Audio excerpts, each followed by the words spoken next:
네. 시민 노릇을 하기 위해서는 우리는 먼저 시민이라고 인정받아야 합니다. 시민 노릇은 뭐예요? 행위잖아요. 이미 시민인데 너희가 시민으로서 살라는 겁니다. 그럼 우리는 여러분 지금 방금 뭐라고 고백했습니까? 우리가 바로 하나님 나라의 시민이라고 고백했습니다. 하늘나라의 시민권은 누가 부여해 주시는 걸까요? 오직 하나님입니다. 바로 우리 주님께서 주시는 것이죠. 이 시민권은 하나님을 어떻게만 하면 받을 수 있을까요? 믿기만 하면. 하나님을 믿는 즉시 우리에게 그 시민권이 주어지는 것입니다. 마치 미국에서 태어나면 뭘 받습니까? 미국의 시민권을 받습니다. 그와 동일하게 우리는 그냥 주님을 믿기만 하면 아무런 대가 없이 하늘나라의 시민이 된다는 것이죠. 이미 대가는 누가 치렀기 때문입니까? 바로 예수님, 예수 그리스도가 그 대가를 치렀기 때문입니다. 예수님께서는 십자가에서 나의 죄 때문에 고난을 당하셨고 죽으셨고 부활하신 그것을 우리는 한 단어로 뭐라 그럴까요? 복음이라고 합니다. 복음. 이 복음을 믿는 것이 천국 시민권의 유일한 조건입니다. 저와 여러분들에게 이 시민권이 있을 줄 믿습니다. 아멘. 그런데 이 시민에게는 권리와 더불어 책임이 따르게 됩니다. 우리나라의 시민이 된다는 건 3대 의무를 이행해야 합니다. 어떤 의무죠? 첫째, 납세의 의무. 둘째, 국방의 의무. 셋째, 뭐가 있죠? 여러분들 싫어하는 거예요. 교육의 의무가 있습니다. 이 세 가지를 잘 이행하고 계십니까? 우리나라의 시민의 권리입니다. 이게 특권, 권리이자 의무인 것입니다. 그렇다면 천국 시민은 어떤 걸 해야 할까요? 천국 시민 역시도 이와 마찬가지입니다. 하늘나라의 법도를 따르는 것. 우리가 잘하고 있는 게 뭐가 있죠? 말씀대로 사는 것입니다. 주님을 믿는 그리스도인들이라면 이것을 당연히 해야 할까요? 말아야 할까요? 당연히 해야 하는 것입니다. 바울의 말처럼 우리는 그리스도의 복음에 합당한 시민 노릇을 해야 합니다. 바울은 천국의 시민권을 가진 자로서 어떻게 살아가야 하는지 오늘 말씀을 통해 빌립보 교인들에게 전하고 있습니다. 첫째로는 한 마음으로 서서 한 뜻으로 복음의 신앙을 위하여 협력하는 것입니다. 27절 말씀에 나오는 말씀입니다. 본문에서 말하는 한 마음, 옛날 성경책에는 일심이라고 표현되어 있습니다. 일심. 조폭 영화에 나오잖아요. 일심. 한 마음으로 사는 것이 하나님의 나라에 합당한 권리라고 얘기하는 것인데 이 단어는 당시 어떻게 사용되었냐면요. 로마의 병사들이 포메이션을 짤 때 쓰던 단어입니다. 너희가 한 마음이 돼야 돼. 이건 뭐냐면 너희가 군대에서 진영을 잘 갖춰야 돼. 라고 할 때 사용되었던 단어입니다. 아무리 개개인의 힘이 좋고 아무리 개개인의 무력이 뛰어난다 할지라도 전쟁에서 진영이 갖추어지지 않으면 그 전쟁에선 승리할 수 없습니다. 이러한 진영을 짜는 건 오로지 훈련으로만 가능합니다. 군대에 처음 들어가면 배우는 것이 무엇인지 아십니까? 잘 모르시죠? 그것은 바로 제식 훈련입니다. 기억나시나요? 좌양좌, 우양우, 뒤로 돌아. 엄청 간단한 거잖아요. 이걸 왜 훈련받을까 싶으시죠? 여성 자매님들은. 나도 지금 하는 건데. 그런데 신기하게 단체로 이 훈련을 받으면 좌양좌를 했는데 어디로 가는 사람이 나타날까요? 우양우를 하는 사람이 나타나고 심지어 오른손과 오른발이 같이 올라가는 사람들도 있습니다. 그 중에 한 사람이 저였어요. 너무 긴장을 해서 제대로 걸을 수가 없는 거예요. 이게 자연스러운 게 된다니까요. 아무튼 이게 뭘 통해서 연습이 된다고요? 훈련을 통해서만 가능합니다. 하는 게 아무것도 없이 몇 시간, 며칠을 이것만 훈련을 해요. 그러면 나중에 어떻게 되는지 아십니까? 100명의 소대원이 마치 한 몸처럼 정말 각이 딱딱 맞고 처음에는 이등병도 아니에요. 군대를 가면 그럼 스틱 이렇게 4개를 긋거든요. 1주차가 한 줄이에요. 4주차 형님들을 보면 너무 잘하는 거예요. 정말 대단하다. 일단 이등병 마크를 타고 지나가는데 딱 보잖아요. 와, 이등병이야. 엄청 부러워하죠. 근데 자대에 가면 병장이 나타나요. 무서운 사람들. 아무튼 이런 훈련을 우리가 받아야 된다는 겁니다. 우리가 교회 안에서 이런 훈련을 철저히 받고 있죠. 이것은 바로 우리가 한 마음, 하나의 진영을 짜기 위한 귀한 훈련들이라는 것입니다. 우리 성도들 역시도 생활이 이와 같은 훈련을 거듭해야 된다는 것이죠. 하나님의 교회 안에서 우리는 한 마음이 되어야 합니다. 하나님이 주신 사역이 주어졌을 때 마치 훈련된 병사들과 같이 일사불란하게 움직여야 한다는 것입니다. 그런데 더 중요한 것은 이렇게 한 마음으로 움직이되 뭐가 있어야 합니까? 한 뜻이 있어야 합니다. 각이 딱딱 맞고 제식 훈련이 너무나도 잘 된 병사들이 마음이 하나가 되지 않는다면 그들이 전쟁이 났을 때 어떤 행동을 할까요? 그들의 마음 가운데 애국심이 없다면, 그들의 마음 가운데 내 사랑하는 가족과 사랑하는 연인을 지키고자 하는 마음이 없다면 그들은 지금까지 받은 훈련과 상관없이 뿔뿔이 흩어지게 될 것입니다. 그들은 당장이라도 도망갈 것이라는 것입니다. 아무리 훈련을 받고 순종이 잘 된 성도들이라고 할지라도 그저 그것으로 천국의 시민을 다 할 수 없다는 것입니다. 우리에게는 한 뜻이 있어야 합니다. 바로 교회의 머리 되시는 누구죠? 예수 그리스도. 예수 그리스도가 우리의 중심이 되어야 한다는 것입니다. 그리고 이렇게 한 마음으로 한 뜻으로 훈련받은 교회 공동체가 해야 하는 것은 복음의 신앙을 위하여 협력하는 것입니다. 우리가 하는 신앙의 훈련들은 우리 스스로의 유익들을 위한 것이 아닙니다. 그저 교회에서 아름다운 공동체를 꾸미고 교회에서 친해지고 귀한 지체들이 만나는 것만으로 만족해서는 복음에 합당한 생활이 아니라는 것이죠. 우리가 이렇게 한 마음과 한 뜻으로 훈련하는 이유는 무엇입니까? 바로 나의 유익이 아니라 누구의 유익일까요? 다른 사람들의 유익. 내 이웃을 내 몸과 같이 사랑하라고 하셨던 그 주님의 명령을 잘 지키는 데 있습니다. 국가와 안녕과 가족들을 지키기 위한 것이 군인들의 목적이었다면 우리는 이 세상 가운데 아직 복음을 듣지 못한 수많은 백성들을 위해 훈련받고 있다는 것입니다. 그것이 나만을 위한 것이라면 교회 안에 있는 우리의 믿음들은 결국은 아무것도 아닌 것이 되어버리고 맙니다. 천국 시민 노릇을 하기 위해서 바울이 우리에게 두 번째 부탁하는 것은 두려워하지 말 것을 이야기합니다.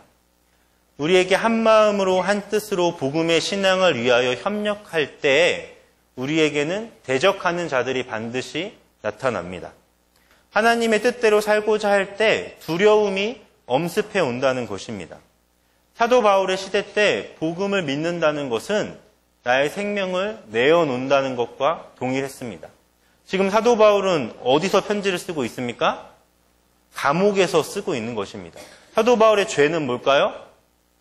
복음을 전하는 것. 사람들을 미혹해하는 복음을 전하는 것이 그의 죄목이었습니다. 예수님을 믿는 우리들, 여러분 어떤 마음으로 예수님을 믿고 계십니까? 어떠한 마음가짐으로 주님을 쫓아가고 계십니까? 우리가 진정으로 주님을 믿고 따른다면 이 세상 가운데서 우리를 두렵게 하는 수많은 일들이 일어난다는 것입니다. 이런 상황을 알고 있었던 사도 바울은 이렇게 이야기합니다. 세 번역을 보면 좀 더 명확히 알 수 있는데요. 우리 함께 읽어보겠습니다. 여기가 아니에요. 제가 읽을게요. 또한 어떤 일에서도 대적하는 자들을 두려워하지 않는다는 소식이 나에게 들려오기를 바랍니다. 이것이 그들에게는 멸망의 징조이고 여러분에게는 구원의 징조입니다. 이것이 하나님께서 하시는 일입니다. 그리스도의 복음에 합당한 시민 노릇을 할 때 우리에게는 대적이 생깁니다. 심지어 우리에게는 두려운 마음도 오지요. 이 두려움에는 생명의 위험 역시도 포함이 되어 있습니다. 그저 생채기가 나고 피를 흘리는 데서 그치는 것이 아니라 나의 생명조차도 예수님께 내어놓을 수 있는 위협이 닥칠 때가 있다라는 것입니다. 바울은 이 싸움을 이렇게 이야기합니다. 30절입니다. 여러분은 내가 하는 것과 똑같은 투쟁을 벌이고 있습니다. 여러분은 내가 그렇게 하는 것을 보았으며 내가 그렇게 하는 것을 지금 소문으로 듣습니다. 이 얼마나 멋진 고백입니까? 너희들이 겪고 있는 두려움이, 너희들이 겪고 있는 고난이 지금 나에게도 있고 내가 그것을 견디고 이겨내는 것을 너희들도 보고 그와 같이 생활하라는 것입니다. 사도 바울과 빌립보 교인들은 예수 그리스도 안에서 하나가 되어가고 있습니다. 세상의 어떤 유대 관계보다 끈끈한 하나님의 성령으로 인한 띠가 그들 가운데 지금 상호간에 이루어지고 있다는 것입니다. 여러분에게는 지금 어떤 두려움이 있습니까? 복음에 합당한 시민 노릇을 하기 위해 내 삶을 철저히 주님 앞에 드릴 때 우리에겐 제가 아까 말한 것과 같이 어려움들, 어려운 난관들이 봉착하게 됩니다. 그런데 우리가 한 가지 알아야 할 것은 하나님을 믿는다고 해서 이 두려움이 안 닥치는 것이 아니라는 것입니다. 이 두려움이 그저 눈 녹듯 사라져버리는 것은 아니라는 것입니다. 그런데 지금의 우리들의 모습은 어떠합니까? 이 두려움을 느끼고 계신 분들도 있겠지만 혹은 세상이 너무나 편해서 세상이 너무나 즐거워서 혹은 예수님의 복음에 합당한 생활, 행동을 하기 두려워서 고난이 아예 없지는 않습니까? 바울이 말하는 이 고난은 무엇이냐면 예수님을 위해 살 때에 이런 고난이 반드시 우리에게 온다라는 것이죠. 여러분들의 삶이 바쁨으로 인해 그리스도의 고난을 잊어가고 있다면 지금 다시 한번 고민해 보시길 바랍니다. 나의 한 주간의 삶이 어떠했는가? 나의 한 주간의 삶 가운데 주님을 기억하고 있었는가? 주님을 사랑하고 있었는가? 중요한 물음이 될 것입니다. 그리스도인은 세상 속에서 사는 것이 당연히 불편해야 합니다. 세상 사람들은 우리를 보며 바울이 말한 것과 같이 우리가 그들에게 무슨 증거가 되어야 합니까? 멸망의 증거가 되어야 합니다. 그들이 우리를 보며 너희들은 정말 구원받은 사람이야 라고 말할 정도의 삶을 우리가 살아내야 한다는 것이죠. 이것이 어떤 의미입니까? 세상 사람들이 크리스천을 볼 때 깨달아야 한다는 것입니다. 천국에 진짜 있구나. 복음의 능력이 진짜구나. 예수님을 믿는 것이 정말 진리구나. 라는 걸 당연히 알아야 한다는 것입니다. 심지어 예수님을 믿지 않으면 나에겐 멸망이 있겠구나. 나는 정말 지옥에 갈 수밖에 없겠구나. 그들이 절박함을 느낄 정도로 우리가 살아내야 한다는 것입니다. 그렇게 사는 것이 쉬울까요? 어려울까요? 물론 힘듭니다. 손해를 봐야 하고요. 바보같이 살아야 할 때가 있습니다. 그런데 이러한 바보 천치가 되는 것보다 더욱더 두려운 일이 무엇인지 아십니까?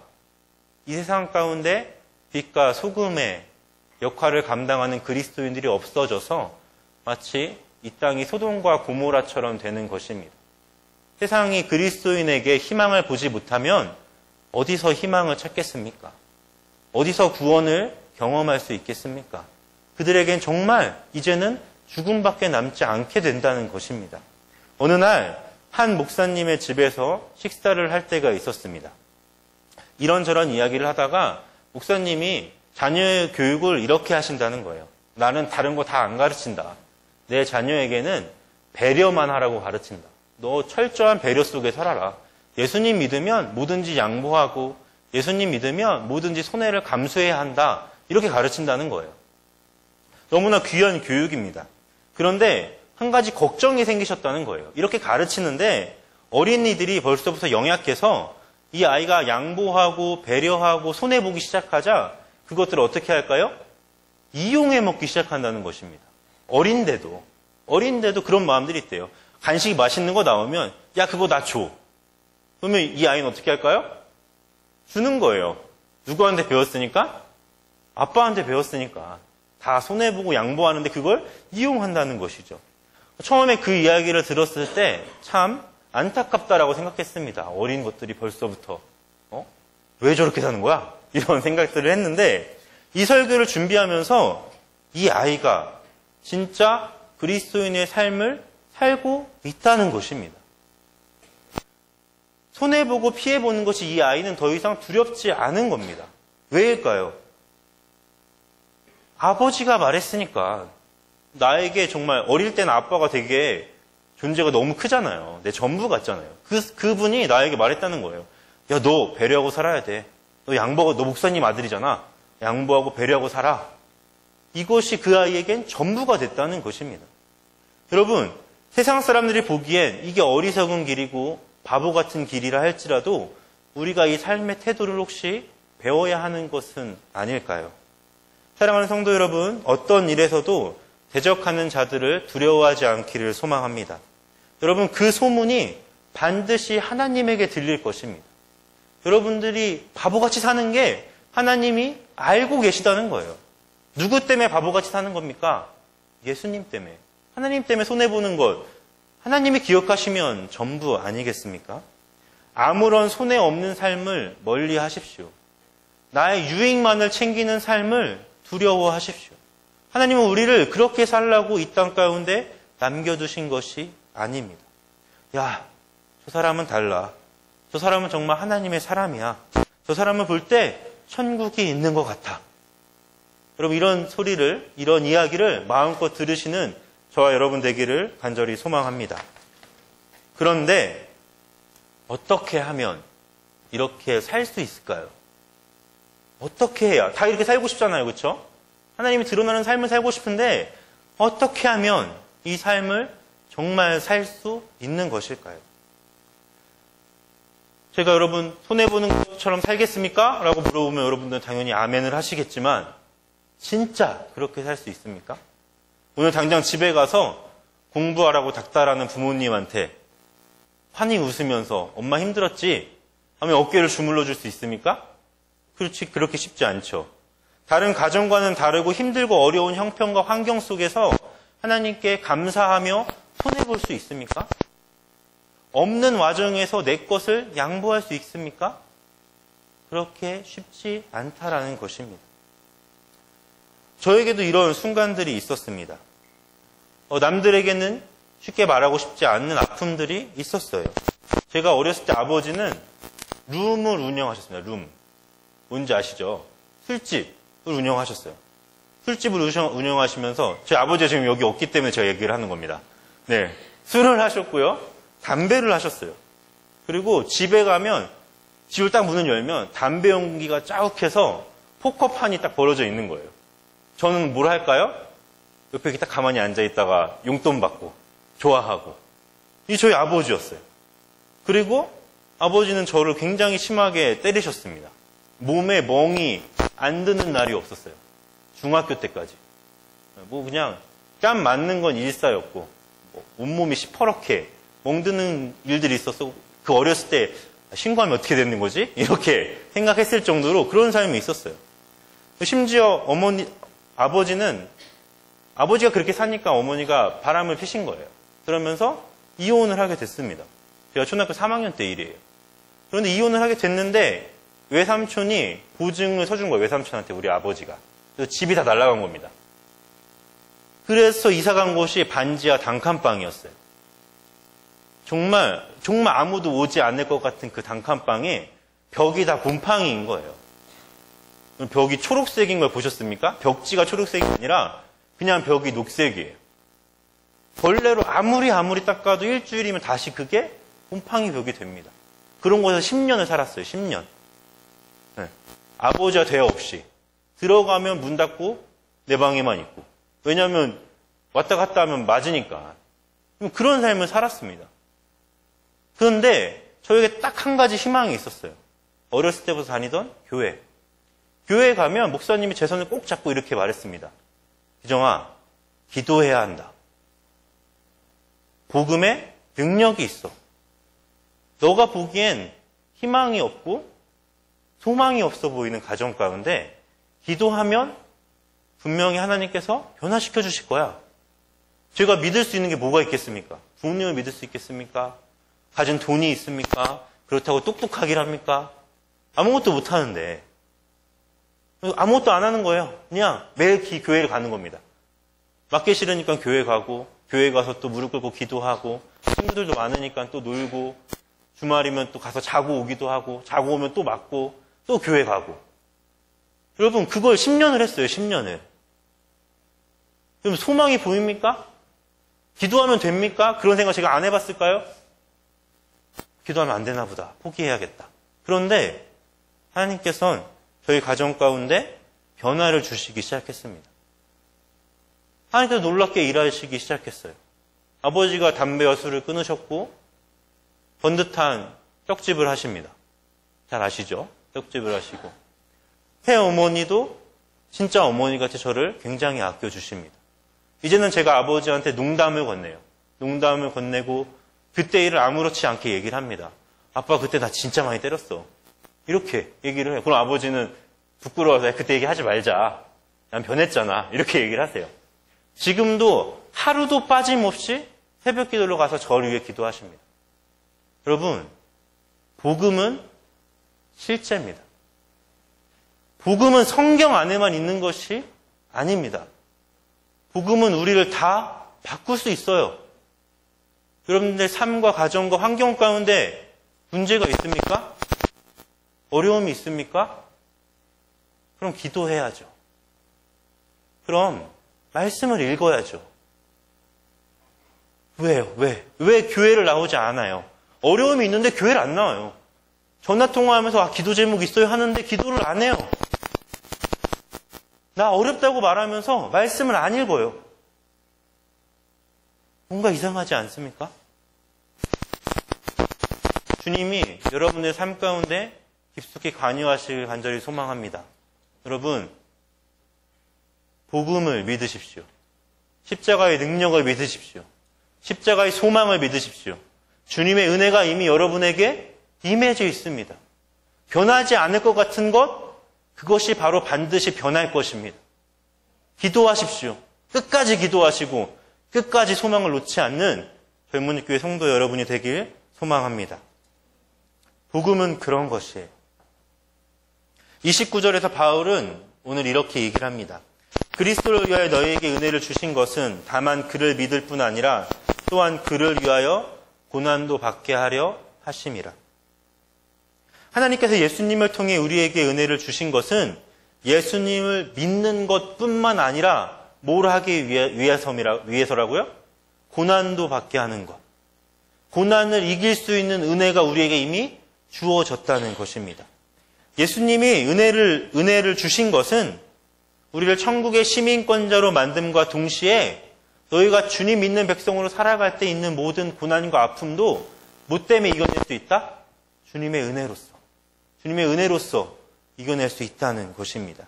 마치 여러분들이 천국의 대사들과 같은 사람들이라는 것입니다. 천국의 시민권을 가진 우리들이 이 땅을 살아가는데 어찌 힘이 안 들 수 있겠습니까? 하늘나라의 법과 이 땅의 법은 확연히 다릅니다. 가치관이 다르고요. 추구하는 행복이 다릅니다. 그로 인해 우리에겐 고난이 주어집니다. 세상 사람들은 이해하지 못해요.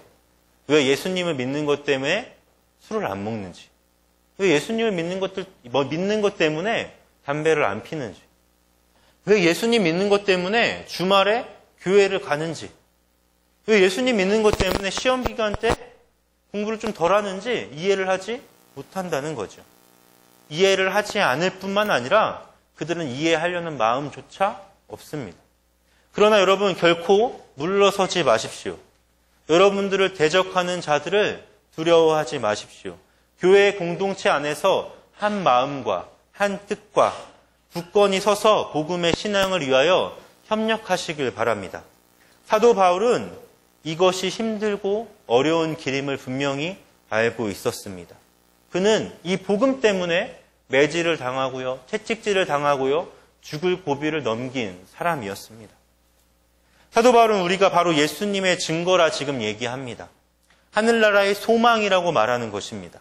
우리가 천국의 시민권자로 하루하루를 살아갈 때에 세상을 향한 그리스도의 사랑이 우리를 통하여 드러내진다는 것입니다. 아직도 예수님에게 올인하는 것이 두려우십니까? 아직도 예수님 때문에 손해를 보는 것이 조금은 껄끄러우십니까? 아직도 예수님 때문에 당하는 고난, 손해에서 한 발자국 뒤로 물러나 계십니까? 그러나 우리가 한 가지 분명히 알아야 할 것은 예수님은 십자가의 사건으로 우리에게 올인하셨다는 것입니다. 예수님은 우리를 위해 생명을 버리셨다는 것입니다. 예수님은 우리를 위해 고난의 구렁텅이로 자기를 내모셨던 분이라는 것입니다. 예수님은 우리 때문에 채찍질과 창에 찔림을 당하셨습니다. 우리는 이미 불가능한 것들을 누리고 있습니다. 이것이면 충분하지 않습니까? 머리부터 발끝까지 주님의 은혜가 우리에겐 뒤덮여 있습니다. 십자가의 사랑으로 하나님은 우리를 살리셨고 하늘나라의 시민이자 자녀로 만드셨습니다. 세상을 향해 소리치시길 바랍니다. 세상을 향해 담대히 걸어가셨으면 좋겠습니다. 고난을 두려워하지 말고 구원의 증거로 여러분을 통하여 예수님을 나타내셨으면 좋겠습니다. 그것이 여러분과 제가 이 땅에 아직도 살아있는 단 한 가지의 이유입니다. 오늘 우리가 마지막 찬양을 불렀습니다. 세상 소망 다 사라져가도 주의 사랑은 끝이 없으니 살아가는 이 모든 순간이 주의 은혜임을 나는 믿네. 이 찬양을 만든 사람이 혹시 누군지 아십니까? 지금 주네임 교회에서 찬양 인도를 하고 있는 한 자매입니다. 이 자매에게는 희귀병이 있습니다. 하루 살아가는 걸 더 기대할 수 없는 병. 하루 살아가는 게 주님의 은혜인 사람. 그분이 이 찬양을 쓴 거예요. 내일이 약속되지 않은 사람이 이 찬양을 쓴 겁니다. 세상 소망 다 사라져가도 살아가는 모든 순간이 주 은혜임을 나는 믿네. 사랑하는 성도 여러분, 우리가 그렇게 살아보지 않겠습니까? 우리가 주님의 은혜로서 세상 소망 다 사라져도 주님 위에 살아가지 않으시겠습니까? 바로 오늘 마지막 절에 이렇게 얘기를 합니다. 너희에게도 그와 같은 싸움이 있으니 너희가 내 안에서 본 바요 이제도 내 안에서 듣는 바니라. 저는 이제 젊은이 교회를 떠나 먼 이국으로 갑니다. 그리고 전 그곳에서 복음을 위해 목숨을 걸어볼 생각입니다. 오늘 설교한 것처럼 살아갈 것입니다. 천국의 시민권자로 대적하는 자들을 두려워하지 않고 주님의 은혜로 모든 것들을 덮어가며 살겠습니다. 제가 바라는 마지막 소망은 여러분에게서 이런 이야기가 들렸으면 좋겠습니다. 젊은이 교회 안에서 이런 이야기들이 꽃 피었으면 좋겠습니다. 세상 두려웠지만 주님의 은혜로 나아갔더니 하나님께서 우리를 위하여 일하시더라. 내가 하나님을 위해 생명을 걸었더니 주님께서 역사하시더라. 내가 복음을 위해 간절히 기도하고 말씀을 들었더니 그것이 내 삶을 송두리째 변화시켰더라. 이것이 그리스도인들 가운데 넘쳐나야 할 소망입니다. 여러분, 그렇게 사시기를 간절히 축복합니다. 이 시간 함께 찬양 불렀으면 좋겠습니다.